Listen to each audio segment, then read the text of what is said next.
Bom dia, bem-vindos à Bolsa da Mente. Eu sou o Miguel, coach e atleta. Hoje tenho o prazer de ter aqui Sofia Fernandes, jornalista, professora de yoga, podcaster e muitas outras coisas. Bem-vinda, Sofia. Obrigado por aceitares o convite. Obrigada, eu, muito grata. Sofia, como é que, para quem não te conhece, podes dar um bocadinho de conhecer de ti? Sim, então eu profissionalmente sou jornalista há 17 anos, sou uma apaixonada pela área do desporto e da área e pela espiritualidade. Acho que são os três grandes pilares da minha vida. Por um lado, a comunicação, por outro lado, o exercício físico que me acompanhou desde sempre. Eu fui atleta federada de Karaté Shotokan. Só parei, acho que na minha vida toda, acho que só parei 5 anos durante a universidade e depois tive sempre outro tipo de desportos. Formei-me também no yoga, depois de uma prática de uma década como aluna, decidi investir um pouco mais na minha formação, então tirei a minha formação de professora de yoga, como tiro de muitas outras ligadas quer à espiritualidade também, e digamos, acho que se me tivesse que definiria-me nestas três componentes, na Sofia profissional e na Sofia que tenta sempre procurar algo mais, tenta sempre adquirir sabedoria nas áreas que me fazem sentido. E, no fundo, tu fazes este triângulo, não é? Corpo, mente e espírito, tentas trabalhar estas Uhum. áreas. Sim, eu acho que é muito importante a parte da componente espiritual. Eu acho é que muitas vezes por um preconceito que acaba por ser vinculado na sociedade e faz parte, tudo aquilo que nós não conhecemos, nós formarmos uma ideia pré-concebida. A componente espiritual, para mim o que é ser espiritual, para mim é estar conectado comigo. E o estar conectado comigo pode ser simplesmente eu estar conectado com a minha respiração, fazer um pranayama todas as manhãs. Eu costumo dizer que para mim o exercício físico um grande momento de conexão comigo mesma, é uma grande fonte de espiritualidade para mim. E às vezes as pessoas não percebem muito bem porque acham que a espiritualidade é do domínio da crença, da religião. E eu não vejo a espiritualidade dessa forma. Para mim, a espiritualidade é me conhecer a mim própria. E eu confesso que, através do exercício físico, eu venci imensas barreiras mentais que eu tinha, venci até alguns preconceitos de mim para mim. Então, digamos que a componente do corpo e do espírito, se nós virmos nas várias filosofias das religiões, ela está presente, não é? O espírito está sempre presente. Então, eu de alguma forma também procurei unir esses dois mundos, o mundo espiritual, e o mundo físico, no fundo, e é isso que me faz sentido. E estavas a dizer que com o exercício físico tu acabaste certas barreiras, não é, mentais, porque às vezes o corpo precisa de ter esse estímulo para, não é, para acalmar e para conseguires passar para o passo a seguir, não é? Sim, eu acho que é muito importante, acima de tudo, nós sermos muito bem acompanhados, hum, naquilo que nós façamos, e eu senti que precisava desse estímulo no exercício físico, porque eu fui atleta durante muitos anos, entretanto parei, e dediquei muito à minha componente espiritual. E nós já sabemos que quando nós nos dedicamos demasiado a uma coisa, há sempre alguma coisa que fica em desequilíbrio, não é? Quando nós nos dedicamos muito à nossa vida profissional, a vida familiar pode ficar em desequilíbrio. Portanto, aqui o desafio é tentar aqui um ponto de equilíbrio de maneira que não estejamos desfasados nem de uma coisa nem da outra. E eu sentia que estava a tirar imensa formação do campo do Reiki, do Magnify Healing, da mesa radiónica, que são técnicas que trabalham muito os campos extrafísicos, ou seja, para além do físico, dos campos metafísicos, queiramos chamar assim. Então eu senti que, e foi particularmente numa viagem à Índia, foi muito interessante, que eu ia fazer um curso de yoga lá, do método de Iyengar, que é uma das vertentes do yoga, e fiquei muito doente nessa viagem à Índia. Eu tenho problemas de lombar e quem treina comigo sabe disso. E vou sempre adaptando, mas nessa viagem em particular eu tive uma distensão na lombar e tive uma crise renal na mesma altura.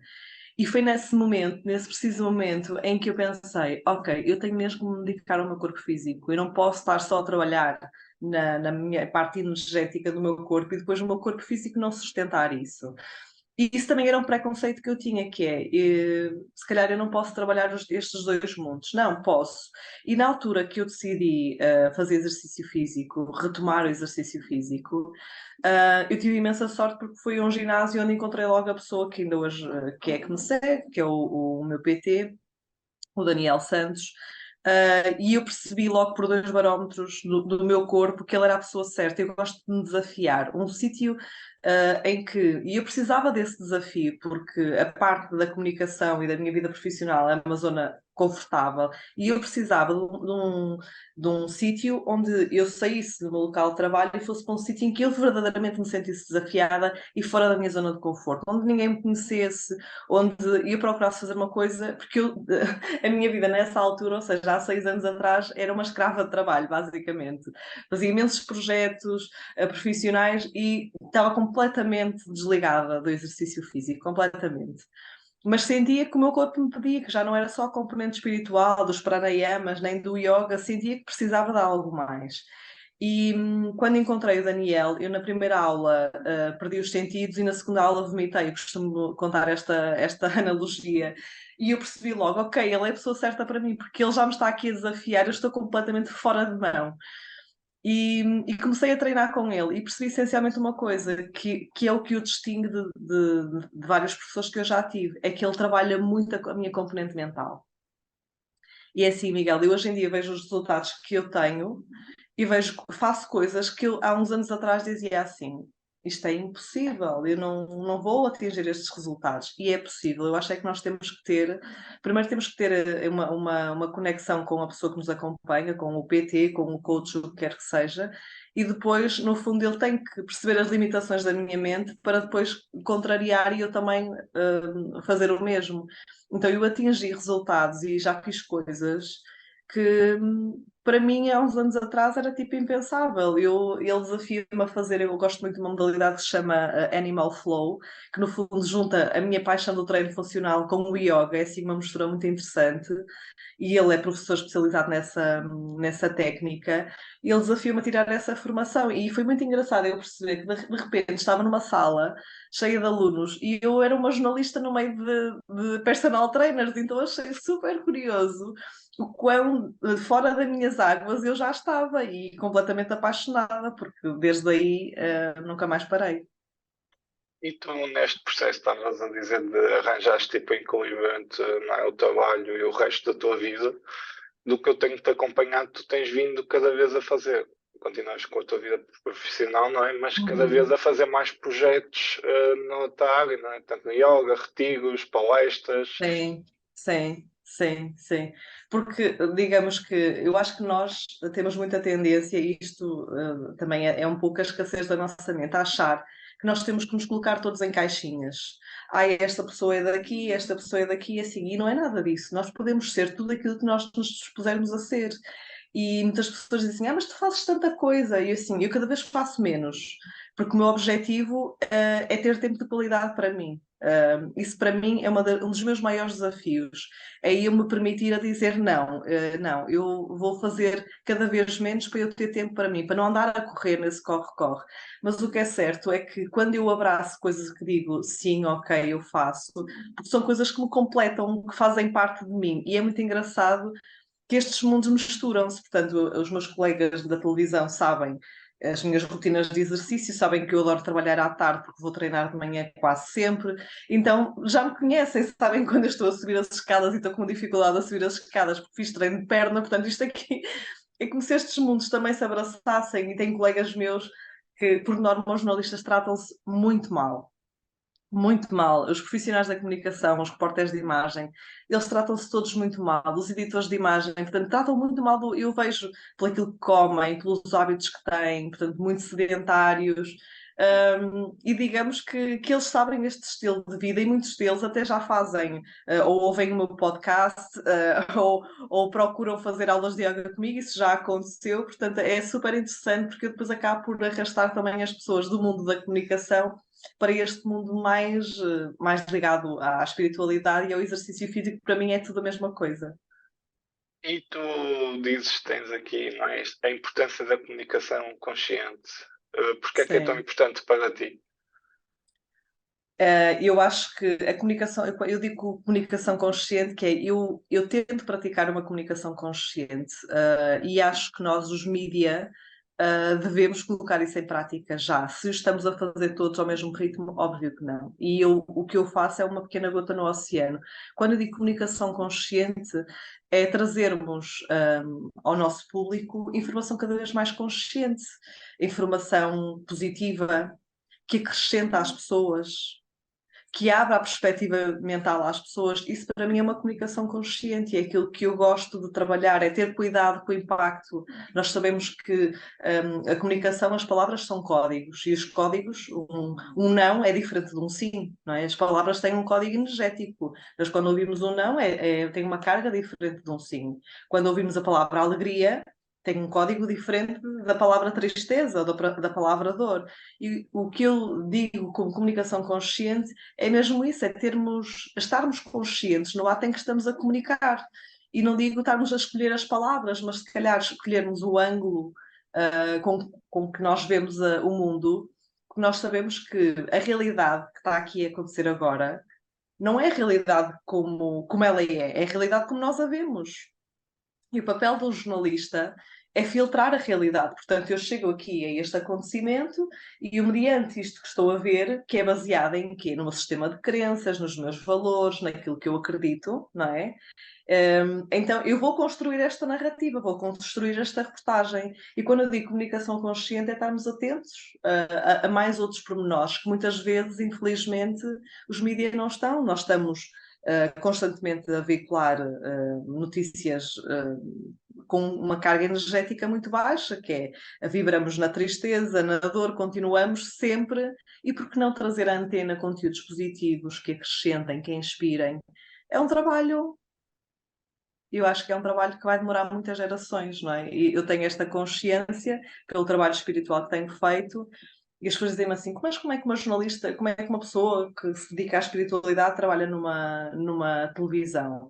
Claro, nós não precisamos ser todos terapeutas, pois não. Cada um nas suas áreas pode fazer diferente. Então eu acho que isto sim é que é a verdadeira era de aquário, aquilo que eu aprendo e aquilo que eu cultivo a mim, então eu vou colocar em todas as áreas da minha vida. É quase como se estivéssemos ali a plantar umas sementinhas, se elas vão florescer ou não. Eu costumo dizer assim, se eu puder, enquanto alguém estiver a ver uma reportagem minha sobre um retiro, sobre várias temáticas a que eu me dedico cada vez mais, e eu puder mudar a vida de alguém naquele momento, para mim eu já ganhei o dia, porque é esse o meu propósito. E falando do propósito, tu tens o teu podcast e tens mesmo os retiros e as tuas aulas Uhum. de yoga. É aí que tu tentas também, de uma forma se calhar mais pessoal, tu tocares as pessoas, não é? Sim, eu acho que, como é evidente, eu acho que não há duas personas, é a mesma pessoa, e quem me conhece bem, quem contacta comigo, sabe que eu sou assim, é um bocado característica minha, sou um bocado. Há pessoas que tentam, quando começam a dedicar mais a estas áreas, tentam esconder, tentam camuflar, então até vão tirar aquele curso de Reiki, mas não dizem a ninguém, e eu sou um bocado disruptiva nesse aspecto. Eu quis mesmo, mas não foi por nada, foi porque fui autêntico meu, eu quis mesmo dizer, olha, não, eu estou a fazer isto, eu faço retiros, e é normal que para os meus colegas da redação no início era do género, pronto, lá está ela com as coisas dela. Mas o que é certo é que à medida que nós vamos avançando e as pessoas nos vão conhecendo melhor, vão percebendo que não, verdadeiramente isto faz parte da vida dela, é uma componente da vida dela, e como é evidente, como jornalista contactam com o meu trabalho, digamos, com uma fatia de mim, e quando estão comigo pessoalmente, acaba por ser diferente. Acaba por ser diferente porque estão num contacto mais pessoal comigo. Não quer dizer que depois, quando vão me ver na televisão, que não é a mesma pessoa. Não, é a mesma pessoa, mas como é evidente, são âmbitos completamente diferentes. Eu, nas aulas de yoga, como é evidente, devido à natureza também do que é o yoga, não é? Porque é uma fonte de ligação interna, não é só o asana, não é? Não é só o exercício físico, há a componente meditativa e efetivamente isto une as pessoas, isto junta as pessoas. Claro que nos retiros não me estão a ver como a jornalista, estão a ver mais na minha essência, como é evidente, desprovida de maquilhagem, de tudo aquilo que na televisão isso existe. Então ali é como se me conhecessem sem filtros nenhuns. A Sofia sem filtros, completamente. E pegando aqui no gancho, que é, o teu podcast é super interessante, eu costumo ouvir. E como é que tem sido, de onde é que nasceu esta necessidade e como é que tem-se desenvolvido? Porque tu, basicamente, pelo que eu percebo, é a tua curiosidade e tu vais falando com pessoas, não é? Da tua tribo Sim, e vais sim, ali. sim, sim. É assim, eu quis mesmo portanto, juntar esses dois mundos. Acho que o podcast Eu e as Minhas Bruxices é um bocado a junção, de uma forma provocadora, por causa do nome, do meu mundo, não é? Da minha comunidade. Então, na TV, os meus colegas costumam-me chamar muito carinhosamente da bruxinha. Lá está, o preconceito, nós não sabemos o que é que ela faz, estas coisas que parecem muito esotéricas e no fundo não são praticadas há milénios. Então, quando eu dizia qualquer coisa ou dava algum conselho, me respondiam sempre: Oh, lá vem ela com as bruxices dela. E eu, na altura de criar um podcast, disse assim: Epá, o tema já está, o mote do podcast está escolhido. E depois o podcast para mim, claro que é um momento que eu dou às pessoas e onde também me dou a conhecer um bocadinho mais. Mas efetivamente o propósito do podcast é eu comunicar, ou seja, usando a plataforma de comunicação que eu uso diariamente na comunicação como jornalista e trazer o outro mundo que eu adoro comunicar. O que é que eu mais gosto de comunicar? São temas ligados ao desenvolvimento pessoal, à fé, à espiritualidade. Então, o podcast é juntar um conjunto de pessoas ou que se cruzaram comigo num curso, ou porque conheço ou não conheço e tenho alguma curiosidade em chamar para o podcast. Então, para mim, o podcast é uma oportunidade verdadeiramente de dar a conhecer um jornalista que também pode ser espiritual e que também pode acreditar em imensas coisas, porque eu acho que as pessoas, lá está, é esta tentativa de as colocar em caixinhas. Então, quando dizemos que um jornalista acredita nisto, parece que não é suposto. Então, para mim, a temática e o conteúdo do podcast foi mesmo trazer à luz todas estas pessoas que fazem terapias, os métodos de cura alternativo. Então, é uma junção de vários mundos que eu adoro comunicar e que, infelizmente, muitas vezes na televisão não tenho a oportunidade de levar para a antena, mas que ali tenho a oportunidade. Então, digamos que eu acho que é juntar ali a Sofia comunicadora naquilo que verdadeiramente gosta de comunicar, que é o mundo do desenvolvimento pessoal. E pegando aqui no autoconhecimento e na cura alternativa, achas que estes dois estão interligados? Quanto mais te conheces, mais fácil será uma cura, não é? Porque às vezes, não é? É sintomas emocionais que disputam tudo isto, cada vez cheira mais a essa conclusão. Sem dúvida, sem dúvida. Eu costumo dizer que é assim, nada, tudo pertence, ou seja, eu quando digo que o autoconhecimento é uma prática brilhante, não estou a excluir aqui a medicina, portanto, tudo pertence, portanto, para uns pertencerem, nós não vamos excluir nada, não é? Eu acho que o interessante é nós incluirmos tudo aquilo que fizer sentido para nós, não é? Eu já tive eu vim para este mundo do desenvolvimento pessoal numa profunda, não diria depressão, mas num grande processo de luto depois de ter perdido a minha mãe, em que eu lembro-me de ir a uma consulta porque as minhas irmãs achavam que eu estava com uma depressão e o psiquiatra deu-me medicamentos e eu disse, não, isto não faz sentido para mim. Ou seja, eu tenho que viver esta dor e eu tenho que sentir esta perda. Portanto, eu não vou anestesiar a dor com um comprimido. Então é assim, se o nosso corpo está a manifestar a dor, nós temos que viver a dor. O problema é que nós vivemos numa sociedade tão hedonista, tão baseada no prazer e que não é suposto chorar e não é suposto estar triste, que a dada altura nós bloqueamos as emoções, então parece que não nos é permitido sentir. E isto é que é o grande erro. Então é assim, tudo aquilo, e o nosso corpo é uma máquina brilhante, porque ele manifesta a cada segundo aquilo que está a acontecer dentro de nós. Então, a partir do momento em que eu tenho pensamentos obsessores, negativos, Então é sempre perceber, mas de onde é que aquilo vem? Porque é assim, tudo aquilo que se manifesta no nosso corpo. No mundo espiritual nós costumamos dizer que nós temos, e não precisamos dizer corpos, eu digo corpos porque é o termo mesmo, mas nós temos vários corpos, não é? Em desdobramento. E eu explico isto facilmente, que é nós temos o corpo emocional, é onde nós sentimos as nossas emoções, não é? Temos o nosso corpo mental, que é onde nós produzimos o pensamento, e só depois de todos estes corpos nós temos o corpo físico. Portanto, para algo se estar a manifestar no nosso corpo físico, é porque já atravessou essas barreiras todas do corpo emocional. E quantas, eu diria, 90% dos problemas de saúde, eles são fabricados no campo emocional e no campo mental. O nosso corpo físico é uma máquina brutal, por isso é que nós temos. E nós podemos sim reprogramar a nossa mente, reprogramar o nosso corpo. Há um autor brutal que eu super recomendo para quem está a começar esta jornada, que é o Joe Dispenza, que ele tinha uma doença grave e ele conseguiu aceder ao campo de dor. Isto é quase como nós temos que fazer a verdadeira alquimia, que é nós vamos ter que separar, perceber assim, olha, tipo cirurgiães, onde é que está, qual é que é a fonte desta dor? E muitas vezes há tantas camufladas como camadas que nós não conseguimos perceber qual é que é a origem. E é assim, este trabalho, isto é autoconhecimento.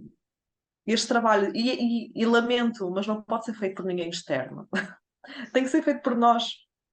Se nós queremos ir ao médico para anestesiar uma dor, é assim, ela vai permanecer, porque nós não estamos a ir à origem da coisa. E quantos dos problemas são emocionais, são lutos mal curados, como foi o meu caso, que eu só fiz um luto da minha mãe 3 anos depois. Portanto, há sempre que escutar o corpo, porque o nosso corpo sabe tudo, ele consegue dar as respostas para tudo. É maravilhoso. E tu agora estavas a falar acerca disso. Para uma pessoa que esteja assim neste momento de dor ou que queira iniciar no mundo do desenvolvimento pessoal ou de espiritualidade, que hábitos e rotinas é que tu recomendavas às pessoas? Olha, depende sempre muito do que for, mas eu acho que há coisas que fazem só bem. Olha, uma caminhada em silêncio, por exemplo. O grande problema é que nós hoje em dia parece que não queremos estar sozinhos e o caminho de individuação é sozinho, não há como nós crescermos sem estarmos sozinhos. Então, uma prática de meditação, e hoje em dia nós temos acesso a tanta coisa e sentimos-nos tão vazios, não é? Hoje em dia vamos ao YouTube, colocamos uma meditação e pronto, e acedemos a essa meditação. Então, prática de meditação, se fizer sentido, nós temos é que nos escutar. Por exemplo, eu não costumo meditar em zazen, eu não medito sentada. Mas para mim, passear o meu cãozinho ao bosque, ele está aqui a fazer barulhos, a brincar com a sua bola, ao bosque e vou sozinha e vou conectada com os meus pensamentos, isso para mim é uma meditação excelente. Nós temos que ver aquilo que faz sentido para nós, não é? Aquilo que nos faz sentido. Pode ser simplesmente ouvir uma música, deixar o nosso corpo fluir, ou simplesmente sentir a nossa respiração, pranayama. Se nada disto, porque muitas vezes nós precisamos de ajuda, então recorram a terapias. E algum dia vão encontrar aquela que, olha, bingo, é esta que é certa para mim. É mesmo um caminho, uma jornada também de conhecimento daquilo que nos faz sentido, como é evidente, mas eu digo sempre, é assim, peçam ajuda, e o pedir ajuda não é aqui um ato de desespero, não, cuidem de vocês, façam o vosso autocuidado, de tirarem tempo para vocês na vossa agenda, isto também foi muito importante, eu tirar tempo para mim, porque eu não me priorizava, portanto priorizava muito o trabalho, então tirem tempo para vocês, isto vai fazer super diferença. E há um bocado tu estavas a falar dos panoramas e, no fundo, a importância da respiração. Qual é que achas que é o Sim. papel, não é, na nossa vida de respirar, que é uma coisa que nos acompanha ao longo da vida? É incrível que é algo que nós fazemos a cada microsegundo. Desculpa, eu vou só tirar aqui a bola deste meu desportista de 4 patas, que ele vai continuar a fazer barulho. Eu costumo dizer que nós respiramos a cada microsegundo e nós não nos apercebemos desta magia interna que acontece dentro de nós, não é? Que é o movimento de contração e de expansão a cada segundo. Então, para mim, quando comecei a praticar yoga, foi das coisas que isto é incrível, mas é verdade, foi das coisas que mais me mudou o mindset. que é o que é que eu consigo fazer com a respiração e, sobretudo, o impacto que tem no meu corpo. Para mim, a respiração, e em vários momentos da minha vida em que ou precisei de fazer uma cirurgia, ou vários momentos em que foi mesmo muito importante esta conexão com a respiração. Nós só conseguimos mudar o grau alcalino do nosso corpo através de duas coisas, através da alimentação e através da respiração. E é incrível, se nós nos focarmos nesse momento que acontece a cada segundo, que é quando inspiramos e quando expiramos, isso faz... Ai, desculpa. Ele estava a fazer o seu... Ele estava a fazer o seu momento de futebol diário, não é, Oscar? Sim, não é? É um participante assíduo do podcast a fazer os seus ruidinhos, mas estava eu a dizer que quanto mais nós nos conectarmos à nossa respiração, isso vai fazer uma diferença incrível na nossa vida. E às vezes as pessoas dizem assim, mas eu não tenho tempo. É assim, olha, todos temos tempo. Miguel, quando me dizias há bocado, como é que concilias o exercício? É assim, eu treino, faço um treino de 4 vezes por semana de 45 minutos. Não me digam que não têm tempo. Isso, mais uma vez, é um boicote. Não me digam que não têm tempo. Todos temos tempo. Quantas vezes damos connosco, e eu assumo isso, quantas vezes no Instagram, a fazer scroll, e passou os 45 minutos, não é? Nós não temos tempo para fazer um pranayama. Temos sim. A questão é, onde é que eu me priorizo? Quando eu me priorizar, as coisas vão acontecer naturalmente. E eu vou sentir, quando eu estou... é como um filtro de partículas do carro. Eu, quando não faço com tanta regularidade, sinto como se ele estivesse a entupir. Então, a maneira como eu reajo às coisas muda, a perspectiva, quando algo acontece e que não estava programado, também muda. Portanto, quanto mais eu me conectar à minha respiração, e às vezes dizem-me assim, mas eu nem tenho muito tempo na correria com as crianças e tudo mais. É incrível a quantidade de vezes que eu faço exercícios de respiração no carro quando vou trabalhar, por exemplo. É o momento em que estou ali parada. Primeiro, posso nutrir-me, ouvir um podcast que me inspira e que me pode fazer a diferença para aquele dia. Segundo, por aí simplesmente temos uma mão livre, colocamos a mão na zona abdominal, na parede abdominal, porque é muito importante para quem é muito mental perceber que há um movimento a fazer. E por aí simplesmente estar ali a observar a nossa respiração. E isto nós conseguimos em segundos. E tu estás agora a falar, não é? Tipo, do alcalino e do ácido, não é? E há aqui um equilíbrio mesmo com a nossa dieta e com tudo, de quanto mais ácido nós Sim. ficamos, mais o nosso corpo entra ali num estado assim. Cria inflamações. O nosso corpo é perito em dizermos o que é que nós estamos. Por exemplo, pessoas que têm estados de raiva e de ansiedade têm muita tendência, tens que observar, têm muita tendência a consumir alimentos ou muito salgados ou muito picantes. Geralmente pessoas que têm sempre aquela pessoa que, por exemplo, o meu pai é o exemplo clássico disso, de comer muitos picantes, são pessoas que têm problemas com raiva, com emoções que não são libertadas. Isso mais cedo ou mais tarde o nosso aparelho gástrico vai dar de si, não é? Portanto, este equilíbrio do ácido e do alcalino é mesmo muito importante nós levarmos isso para a nossa vida. Alimentos que são mais alcalinos são tudo aquilo, eu costumo sempre dar esta analogia, tudo aquilo que vem da terra diretamente e que não passa por um grande processo de transformação é o que melhor nós podemos comer. Eu já me alimentava muito bem, mesmo antes de começar a minha prática de exercícios físicos, mas não me alimentei sempre muito bem ao longo da minha vida. Eu perdi a minha mãe devido a um cancro de estômago, isto há 15 anos, e foi isso que me fez despertar para a alimentação, para perceber, ok, será que me faz sentido? E o meu próprio corpo vai rejeitando, ou produz azia, ou o próprio corpo acaba por expulsar. Eu sou vegetariana, tenho uma alimentação vegetariana, raramente como peixe, só como peixe mesmo quando estou a viajar ou quando não há nenhuma alternativa, mas é muito raro comer peixe. E é observarmos isso, porque, por exemplo, o peixe segredo, optarmos por um peixe mais pequeno, porque o peixe pequeno tem menos mercúrio, portanto, são pequenas atitudes. Por exemplo, eu acho que as pessoas não sabem que aquilo que nós deveríamos comer de carne é o equivalente a uma peça do dominó, ou um quadradinho do dominó. E as pessoas habituaram-se a comer o dominó inteiro à refeição, mas o nosso corpo não está preparado para isso. Então, uma pessoa que ingere hoje um bife, o bife até ser digerido, vai obrigar a máquina, que é o nosso estômago, um sobretrabalho. E o que é que vai fazer, sobretudo? O bife, desde o momento em que é comido até o momento em que é completamente libertado pelas toxinas do nosso corpo, são 21 dias. E agora reparem quantos bifes é que as pessoas não comem todos os dias e quantidade de carne. Isto não é sustentável nem para o planeta, nem para a nossa biologia do nosso corpo. Portanto, mais cedo ou mais tarde.